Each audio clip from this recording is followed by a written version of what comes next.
May isang mapanlinlang na paniniwala na kumakalat sa mundo, na kinamumuhian ni Satanas ang mga itim na tao ng higit pa kaysa sa ibang lahi.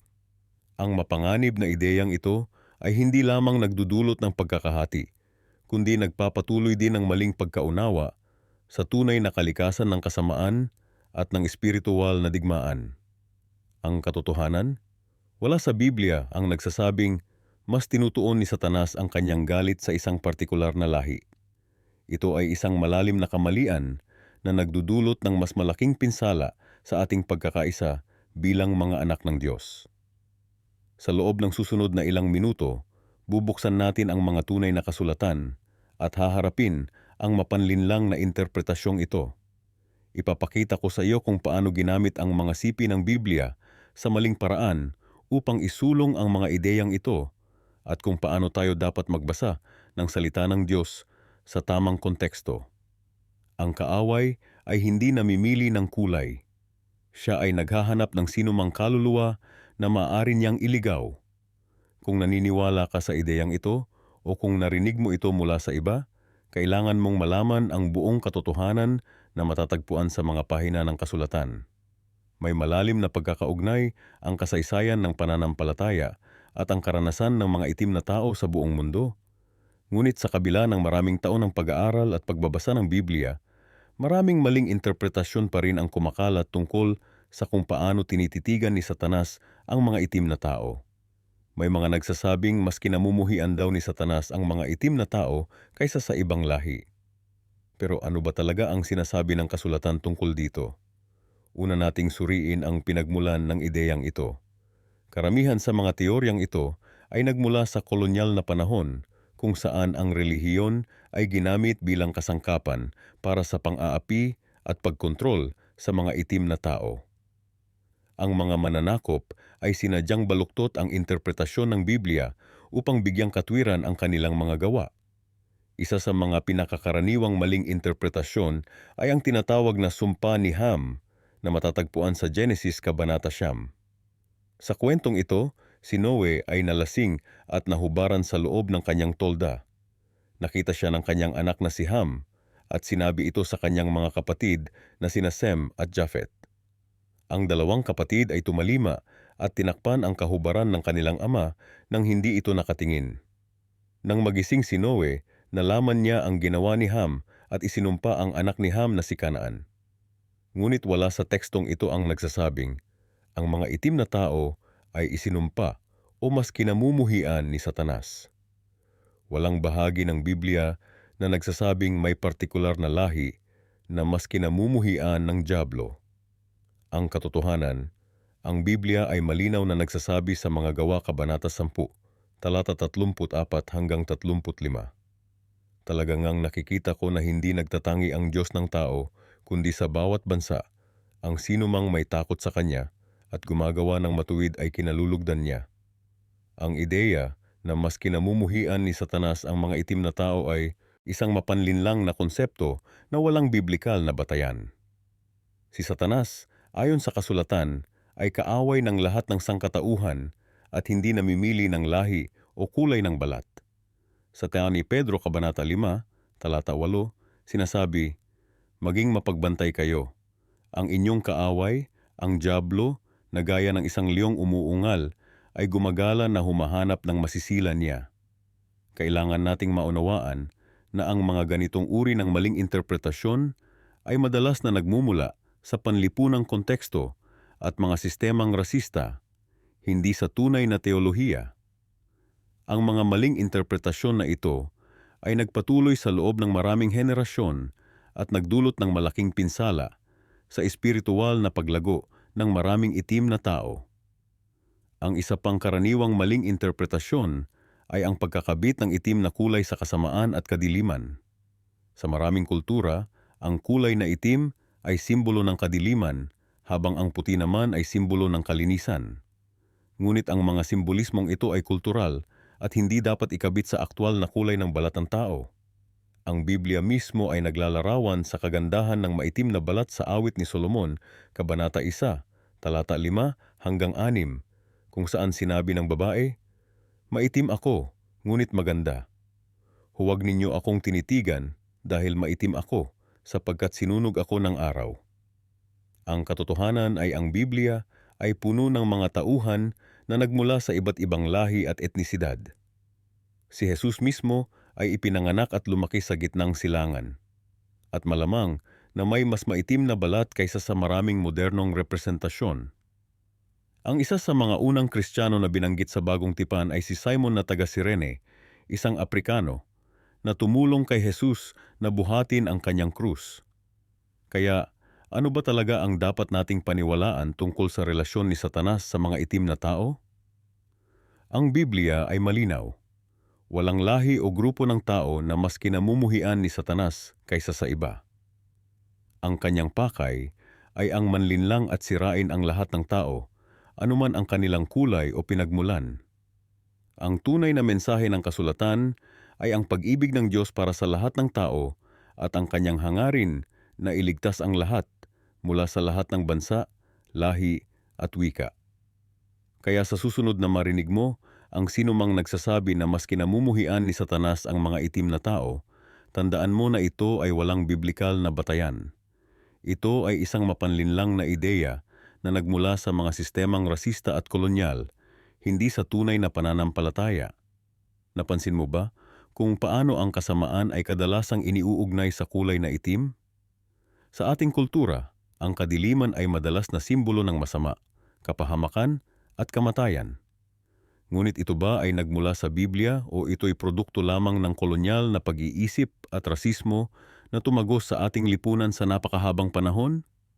Ito ang isang mapanganib na paniniwala na nagpapatuloy hanggang sa kasalukuyan. Ang ideya na ang mga itim na tao ay mas kinamumuhian ni Satanas o mas malapit sa kadiliman. Ngunit saan ba talaga nagmula ang ganitong kaisipan? Ito ba ay nakasaad sa banal na kasulatan o ito'y likha lamang ng mga taong gustong ibagsak ang kapwa? Kung titingnan natin ang Biblia, walang kahit isang talata na nagsasabing ang itim na kulay ay masama o simbolo ng kasamaan. Sa katunayan, ang Biblia ay hindi kailanman gumamit ng kulay ng balat bilang batayan ng kabutihan o kasamaan ng isang tao. Ngunit bakit nga ba marami pa ring naniniwala na ang mga itim na tao ay mas sinumpang lahi? Ang kasaysayan ng kolonisasyon at pang-aalipin ay malaking bahagi nito. Ang mga mananakop at mga nagmamay-ari ng alipin ay gumamit ng relihiyon upang bigyang katwiran ang kanilang pang-aabuso. Ginamit nila ang ilang sipi mula sa Biblia na kinuha sa labas ng konteksto upang sabihing ang mga itim na tao ay isinumpa o mas malapit kay Satanas. Halimbawa, ang Curse of Ham o ang sumpa kay Ham na mababasa sa Genesis 9:20-7 ay maling ginamit para sabihing ang mga itim na tao ay isinumpa. Ngunit kung babasahin mo ito ng maayos, walang binanggit tungkol sa kulay ng balat. Ang sumpa ay hindi kay Ham, kundi sa kanyang anak na si Canaan, at walang kinalaman ito sa kulay ng balat. Isa pang karaniwang maling interpretasyon ay ang paggamit ng kadiliman bilang simbolo ng kasamaan sa Biblia.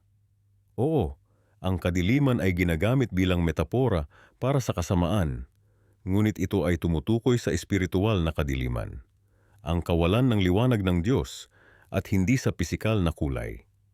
Sa awit 139:12, sinabi ni David, "Kahit ang kadiliman ay hindi madilim sa iyo, ang gabi ay kasing liwanag ng araw, ang kadiliman ay katulad ng liwanag."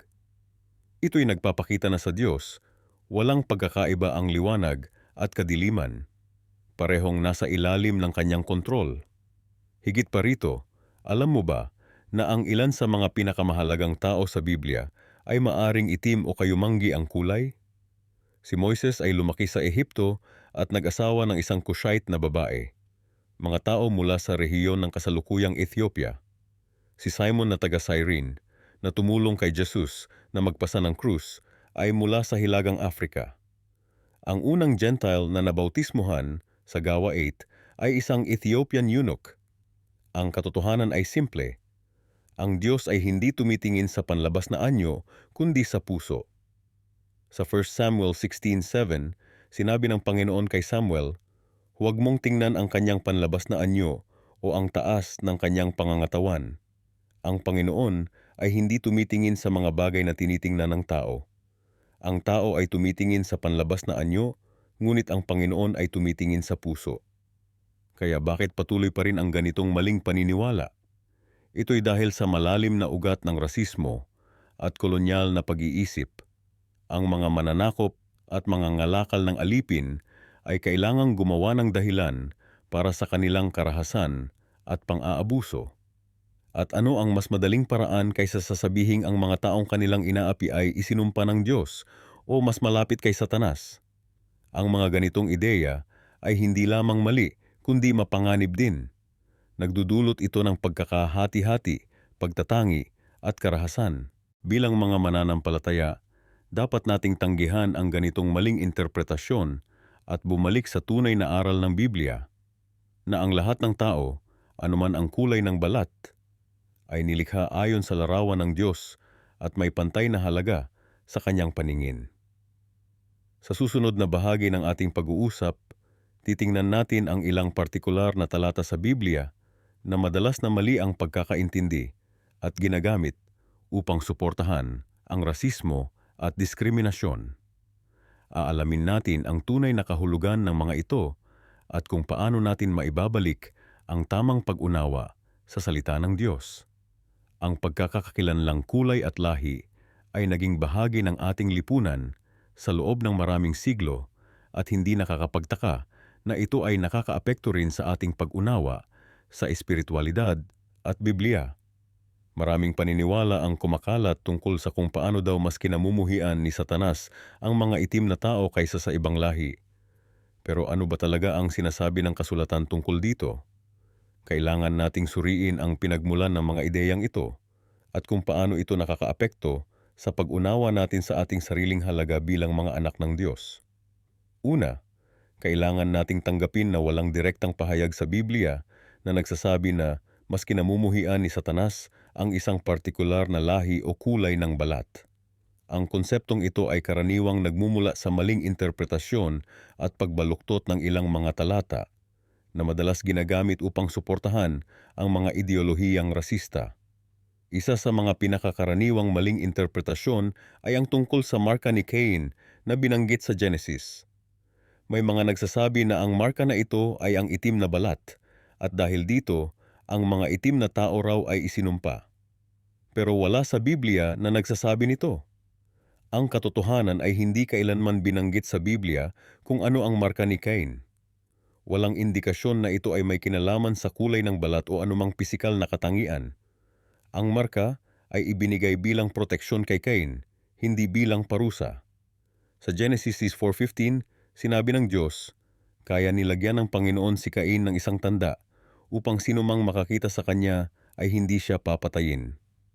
Ito ay isang tanda ng awa ng Diyos, hindi isang sumpa.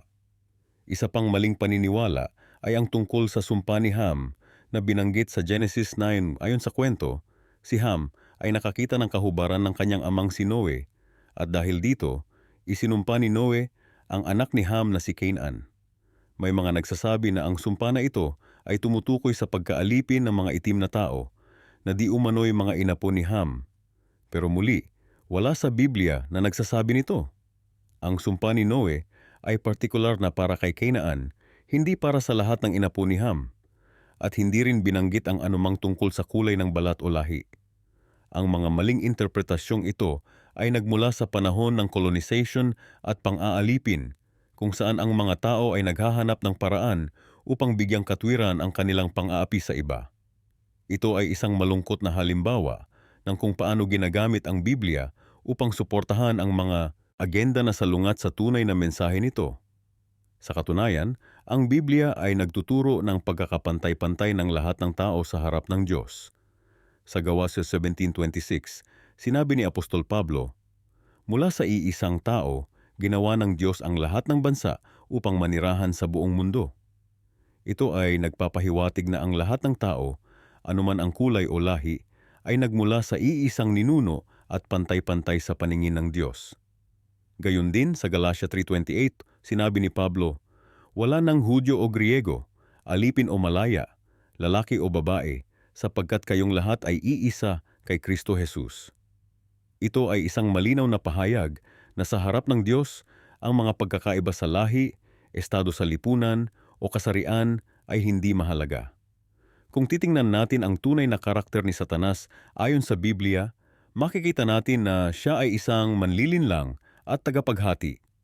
Ang kanyang estratehiya ay hindi lamang ang pag-atake sa isang partikular na grupo ng tao, kundi ang paghahatid ng pagkakahati at puot sa lahat ng tao.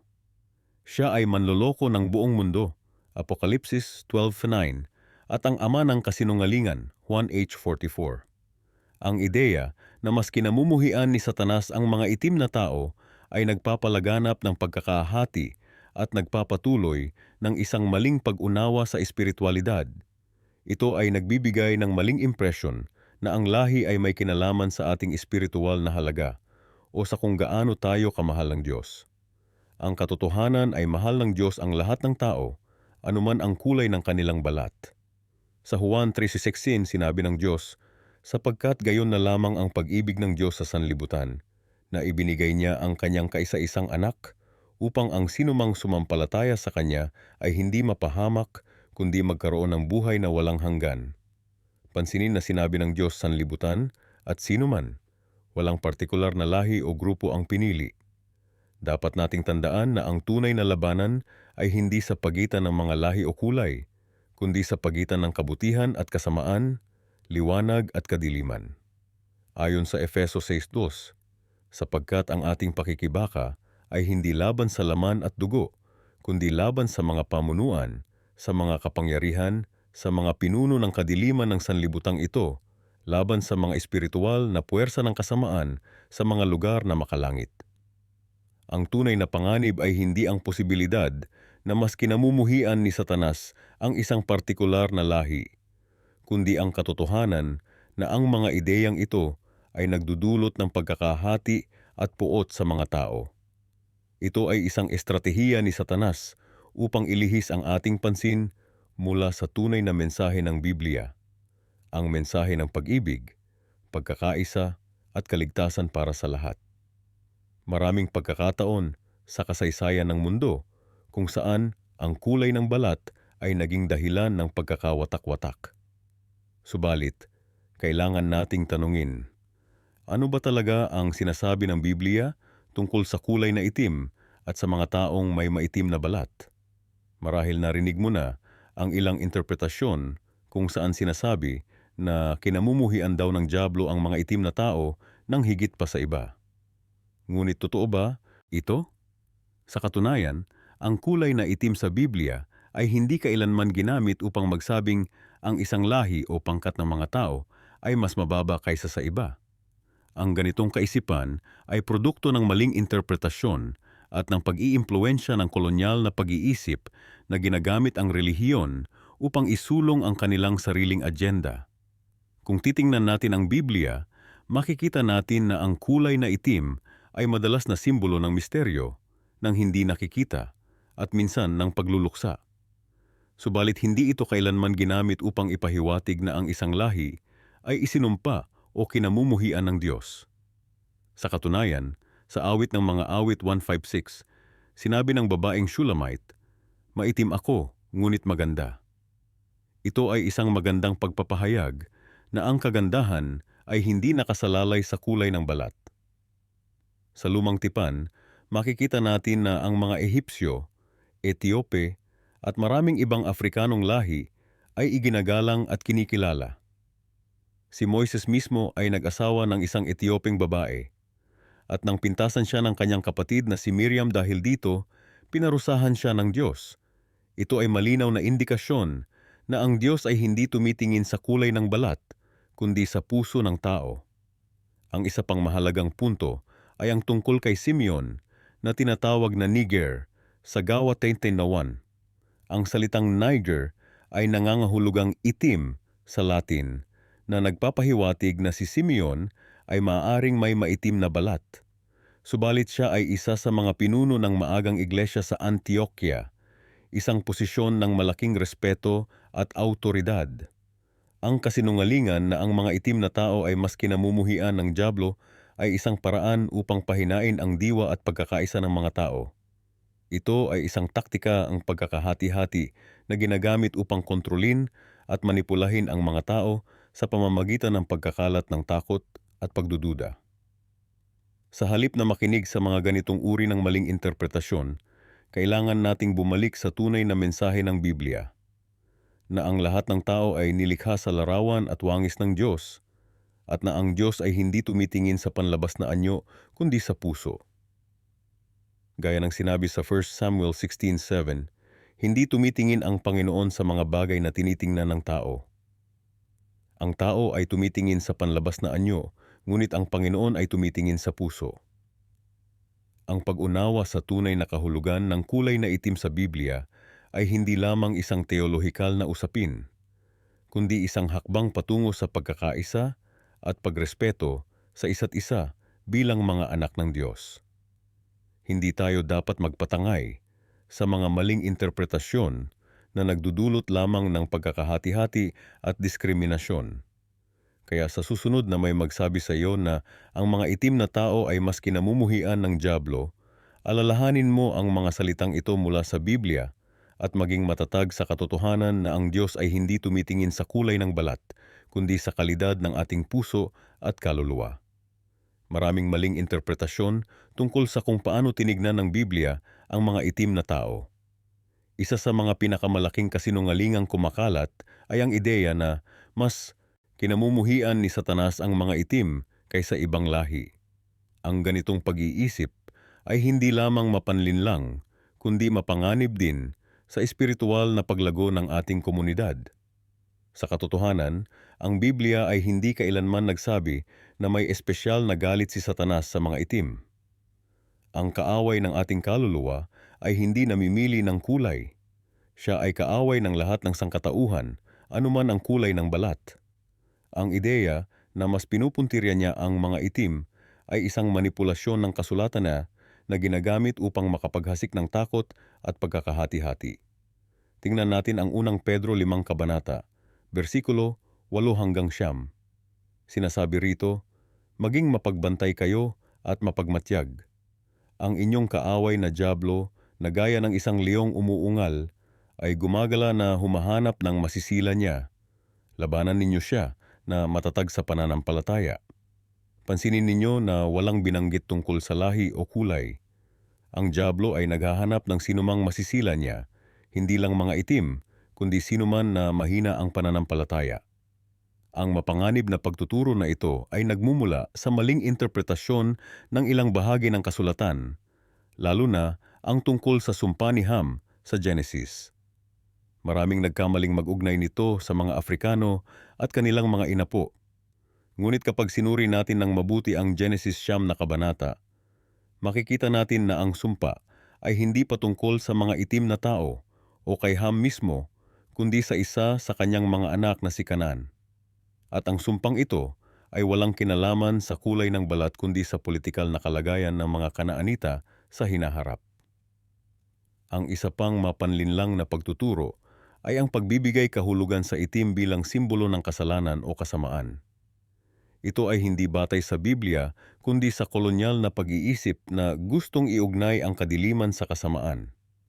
Sa katotohanan, ang Biblia ay gumagamit ng magagandang paglalarawan sa itim na kulay.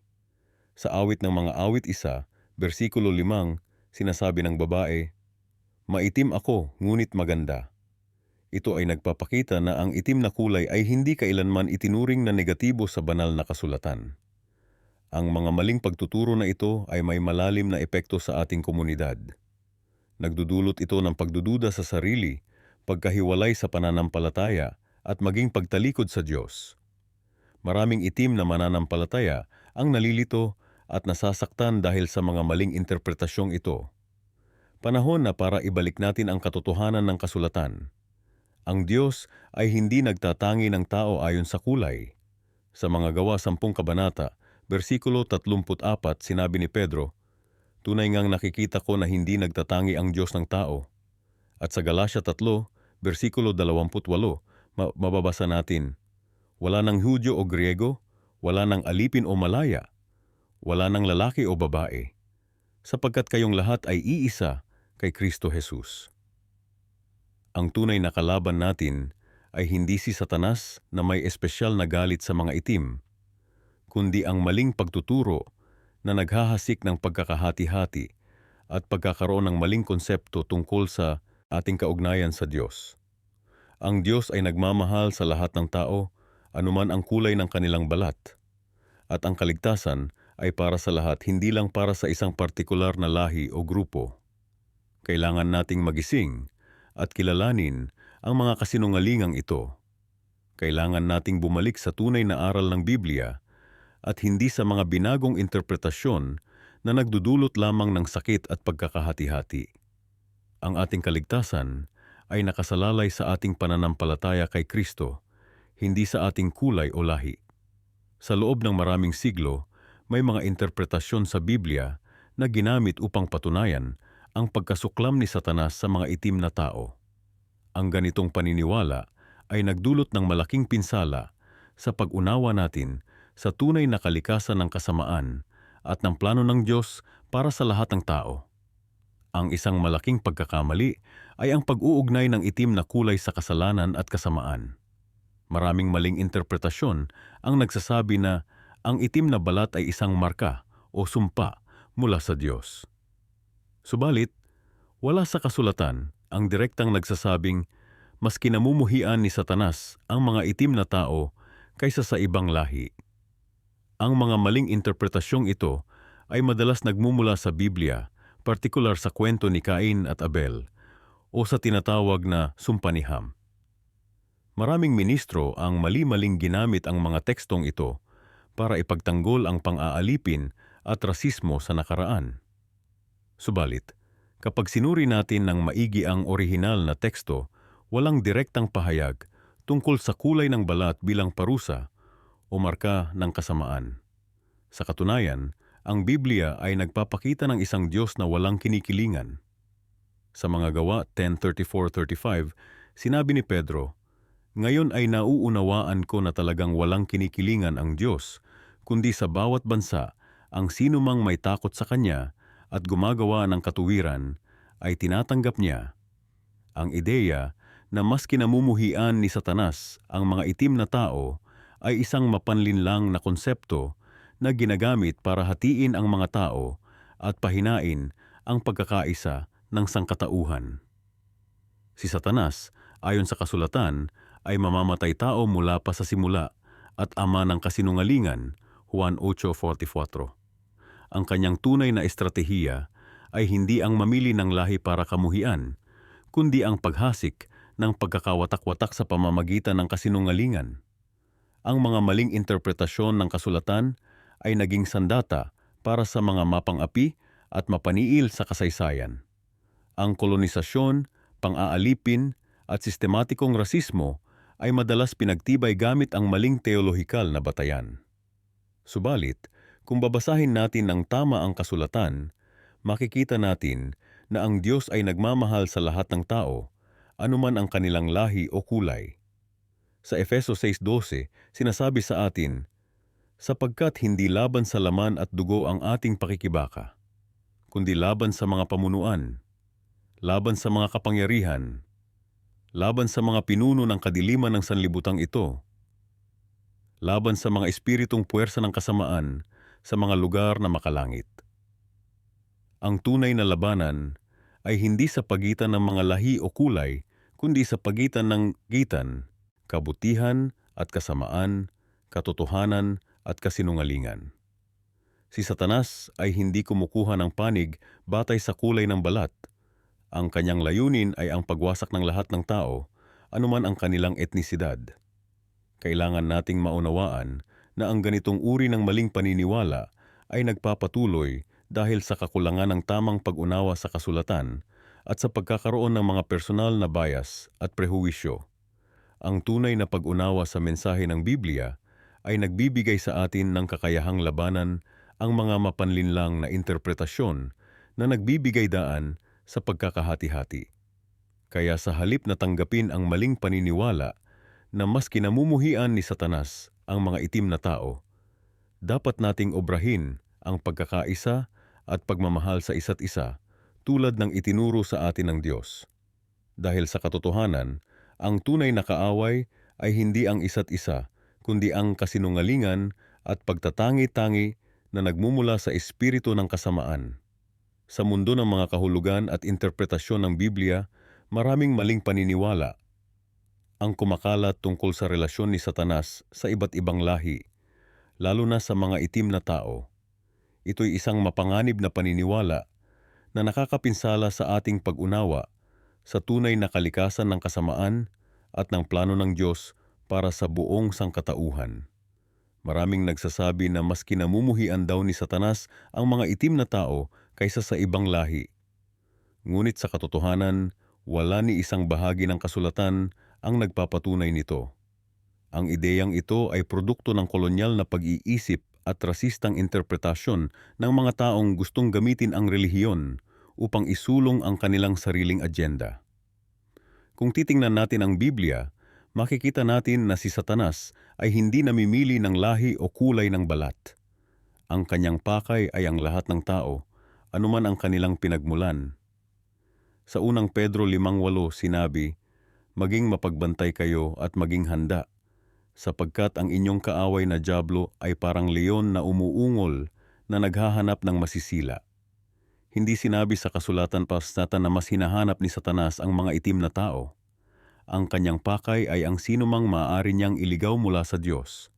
Ang pagtuon sa lahi ay isang paraan upang ilihis ang ating atensyon sa tunay na espiritual na pakikibaka na kinakaharap ng lahat ng tao. Ang kasaysayan ng pag-uugnay ng itim na kulay sa kasamaan ay hindi nagmula sa Biblia kundi sa kolonyal na pag-iisip at sa pagtatangkang gawing lehitimo ang pang-aalipin at pang-aapi. Ang mga mananakop at mga ngalakal ng alipin ay gumamit ng maling interpretasyon ng kasulatan upang bigyang katwiran ang kanilang mga malupit na gawain. Sa katunayan, kung titingnan natin ang Biblia, makikita natin na maraming itim na tao ang may mahalagang papel sa kasaysayan ng pananampalataya. Isipin natin si Simon ng Cyrene na tumulong kay Jesus na magdala ng krus, o ang Ethiopian eunuch na bininyagan ni Felipe sa gawa ng mga apostol, o si Zipporah, ang asawa ni Moises na Midianite. Ang mga taong ito ay hindi inilarawan bilang mas tinutukso o kinamumuhian ni Satanas. Ang tunay na katotohanan ay ito: si Satanas ay kumakampi sa sinumang nagpapalaganap ng galit, pagkakahati-hati at pang-aapi batay sa lahi. Kapag naniniwala tayo sa mga maling interpretasyon na nagpapalaganap ng rasismo, tayo mismo ay nagiging kasangkapan ng kasamaan. Bilang mga mananampalataya, kailangan nating maunawaan na ang ating pakikibaka ay hindi laban sa laman at dugo, kundi laban sa mga puwersa ng kadiliman sa espiritual na mundo. Ang pagtuon sa lahi bilang batayan ng espiritual na pakikibaka ay isang malaking pagkakamali na nagpapalakas lamang sa mga sistemang nagpapalaganap ng kawalan ng katarungan. Kaya sa susunod na may magsabi sa inyo na mas kinamumuhian ni Satanas ang mga itim na tao, tanungin ninyo sila, saan sa kasulatan sinabi iyan? Dahil ang tunay na salita ng Diyos ay nagtuturo ng pagkakapantay-pantay ng lahat ng tao sa harap ng Diyos at sa harap ng kaaway. Ang usapin tungkol sa kung bakit mas kinamumuhian ni Satanas ang mga itim na tao ay isang kontrobersyal at sensitibong paksa na kailangang suriin natin ng malalim. Marami sa ating mga kapatid ang naniniwala sa ideyang ito, na may mga interpretasyon ng Biblia na nagpapahiwatig na ang mga itim na tao ay espesyal na target ng kaaway. Pero ano ba talaga ang sinasabi ng mga banal na kasulatan tungkol dito? Unang-una, kailangan nating maintindihan na ang konseptong ito ay nanggagaling sa partikular na interpretasyon ng ilang talata sa Biblia, lalo na sa Lumang Tipan. May mga grupo na nagtuturo na ang maitim na balat ay isang marka o sumpa, isang paniniwala na walang matibay na batayan sa tunay na teolohiya. Ang katotohanan ay mas malalim at mas komplikado kaysa rito. Kung titingnan natin ang Genesis, makikita natin na lahat ng tao ay nilikha sa imahe ng Diyos. Walang pagbanggit doon na ang isang kulay ng balat ay mas malapit o mas malayo sa kabanalan. Sa katunayan, ang Biblia ay puno ng mga halimbawa kung saan ang Diyos ay gumagamit ng mga taong may iba't ibang etnisidad para sa kanyang layunin. Tingnan natin ang kwento ni Moses na nag-asawa ng isang Cushite na babae, isang babaeng Aprikano. Nang si Miriam at Aaron ay nagsalita laban sa kanya dahil dito, sino ang pinarusahan ng Diyos? Hindi ang Cushite na babae, kundi si Miriam. Ito ay malinaw na pahiwatig na ang Diyos ay hindi humahatol batay sa kulay ng balat.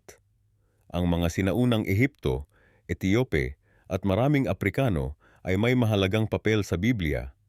Si Simon ng Cyrene, isang Aprikano, ang tumulong kay Jesus na magdala ng krus. Isa sa mga unang Kristiyano ay si Eunuko ng Ethiopia. Ang mga taong ito ay hindi itinuring na mas kinamumuhian ng kaaway, kundi bilang mahahalagang bahagi ng plano ng Diyos. Ang ideya na mas kinamumuhian ni Satanas ang mga itim na tao ay maaaring nagmula sa kolonyal na panahon, kung saan ang pang-aapi at rasismo ay ginagamit upang bigyang katwiran ang pang-aalipin at diskriminasyon. Ginagamit ang relihiyon bilang sandata upang kontrolin at apihin ang mga tao na nagresulta sa mga maling interpretasyon ng kasulatan. Sa halip na tanggapin ang ideyang ito, dapat nating suriin ang mas malalim na katotohanan. Si Satanas ay kumakaaway sa lahat ng tao, anuman ang kulay ng kanilang balat. Ang kanyang estratehiya ay hatiin ang sangkatauhan, at ang rasismo ay isa sa kanyang pinakamabisang kasangkapan. Kapag naniniwala tayo na ang isang grupo ay mas kinamumuhian kaysa sa iba, tayo mismo ay nahuhulog sa bitag ng pagkakahati. Ang tunay na mensahe ng kasulatan ay ang pagkakaisa ng lahat ng tao sa ilalim ng pag-ibig ng Diyos. Sa Gawa 17:26, sinasabi na ang Diyos ay gumawa ng isang dugo ng lahat ng mga bansa ng mga tao upang manirahan sa ibabaw ng lupa. Tayong lahat ay nagmula sa iisang pinagmulan, at sa harap ng Diyos walang pagkakaiba.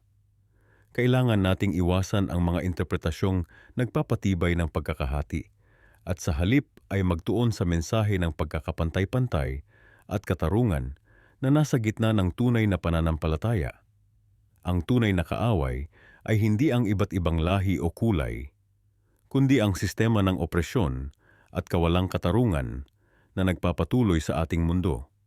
Ang bawat itim na tao ay dapat malaman na ang kanilang pagkakakilanlan ay hindi nakabatay sa anumang sumpa o espesyal na pag-uusig, kundi sa kanilang karangalan bilang mga nilikha sa imahe ng Diyos. Ang tunay na pakikibaka ay hindi laban sa isang espiritual na pagkamuhi na nakatuon sa kulay, kundi laban sa mga sistemang nagpapatuloy ng kawalan ng katarungan at diskriminasyon sa ating lipunan. Kaya sa susunod na marinig mo ang ideyang ito, tanungin mo ang iyong sarili. Sino ang nakikinabang sa paniniwala na ang isang grupo ay mas kinamumuhian ng kaaway? Hindi ba't ito ay nagpapatuloy lamang ng pagkakahati na siyang tunay na layunin ng kaaway? Ang kaaway ng sangkatauhan ay walang kulay na pinipili pagdating sa kanyang pagkapuot.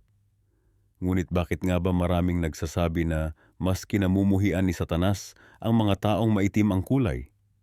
Ito'y isang mapanganib na paniniwala na nagdudulot ng higit pang pagkakahati-hati sa ating lipunan. Sa katotohanan, ang Biblia ay hindi kailanman nagsabi na mas kinamumuhian ni Satanas ang isang lahi kaysa sa iba. Ang estratehiya ni Satanas ay hindi nakatuon sa isang partikular na kulay ng balat, kundi sa paglikha ng pagkakahati-hati sa pagitan ng lahat ng tao. Isipin mo ito. Kung kaya niyang ipaniwala sa iyo na kinamumuhian niya ang mga itim ng higit sa iba, ano ang mangyayari? Nagkakaroon ng higit pang pagkakahati-hati, pagkamuhi, at pag-aalinlangan sa pagitan ng mga lahi. Ang mga sinaunang teksto ng Biblia ay nanggaling sa rehiyon ng Middle East at North Africa, mga lugar na kung saan ang mga tao ay may maitim hanggang kayumanggi na balat. Si Jesus mismo ay ipinanganak at lumaki sa rehiyong ito. Ang ating modernong larawan ni Jesus bilang isang maputing lalaki ay produkto ng European art at kolonyal na impluensya, hindi ng tunay na kasaysayan o Biblia. Kapag binasa natin ang Biblia ng maingat, makikita natin na ang mga tauhan nito mula kina Abraham, Moises, hanggang kay Jesus ay malamang na mas malapit ang hitsura sa mga taong Aprikano kaysa sa mga European. Ngunit bakit hindi ito ang itinuturo sa maraming simbahan? Bakit nagpapatuloy ang ideya na mas kinamumuhian ni Satanas ang mga itim? Ang sagot ay matatagpuan sa kasaysayan ng pang-aalipin at kolonisasyon. Ang mga mananakop at nagpapaalipin ay ginamit ang Biblia para bigyang katwiran ang kanilang mga mapang-abusong aksyon. Ginawa nilang mukhang banal ang pang-aapi sa pamamagitan ng maling interpretasyon ng mga kasulatan. Ginawa nilang mukhang parusa ng Diyos ang pagiging itim at iniugnay ito sa sumpa ni Ham sa Genesis. Ito ay isang malaking kasinungalingan na nagpapatuloy hanggang ngayon.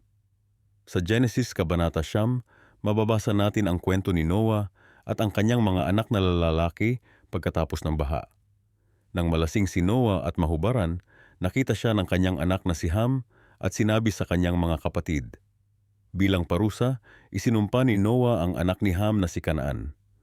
Walang nabanggit tungkol sa pagpapalit ng kulay ng balat o tungkol sa mga Aprikano. Ang paggamit ng kwentong ito para ipaliwanag ang pagkakaroon ng maitim na balat ay isang maling interpretasyon na ginawa upang bigyang katwiran ang pang-aalipin at rasismo. Ang katotohanan ay simple. Ang lahat ng tao, anuman ang kulay ng balat, ay nilikha ayon sa larawan ng Diyos. Ang Biblia ay malinaw na nagsasabi sa Gawa 17:26, mula sa iisang tao, ginawa niya ang lahat ng bansa ng mga tao para manirahan sa buong mundo.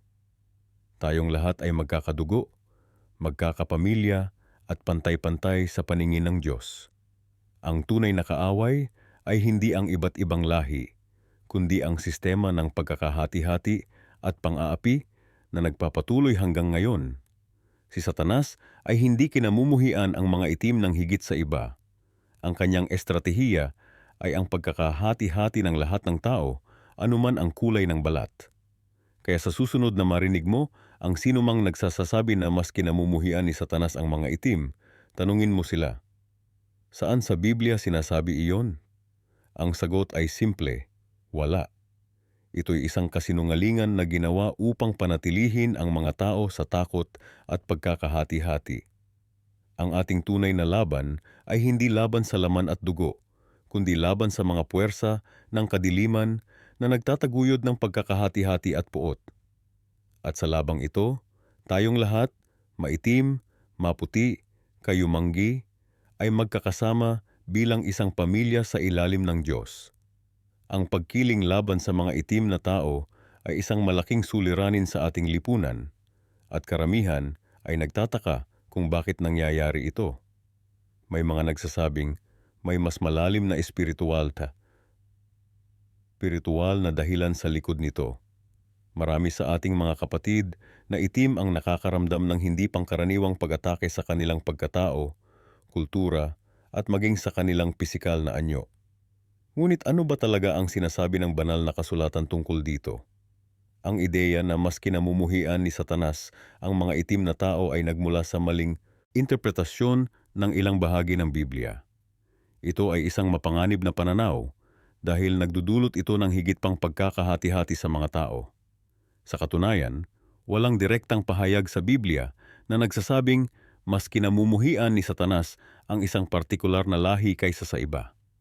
Sa Genesis, makikita natin na nilikha ng Diyos ang lahat ng tao ayon sa kanyang larawan at wangis. Walang pagkakaiba sa pagitan ng mga lahi sa mata ng Diyos. Sa Gawa 15 kabanata, talata 26, mababasa natin, mula sa iisang tao, ginawa niya ang lahat ng bansa ng mga tao upang manirahan sa buong mundo. Ito ay malinaw na nagpapakita na ang lahat ng tao, anuman ang kulay ng balat, ay nagmula sa iisang pinagmulan. Ang mapanlinlang na konsepto na ito ay madalas ginagamit upang bigyang katwiran ang pang-aapi at diskriminasyon. Sa kasaysayan, ang mga mananakop at mga nagahari ay gumamit ng relihiyon upang ipagtanggol ang kanilang hindi makatarungang pagtrato sa mga taong itim.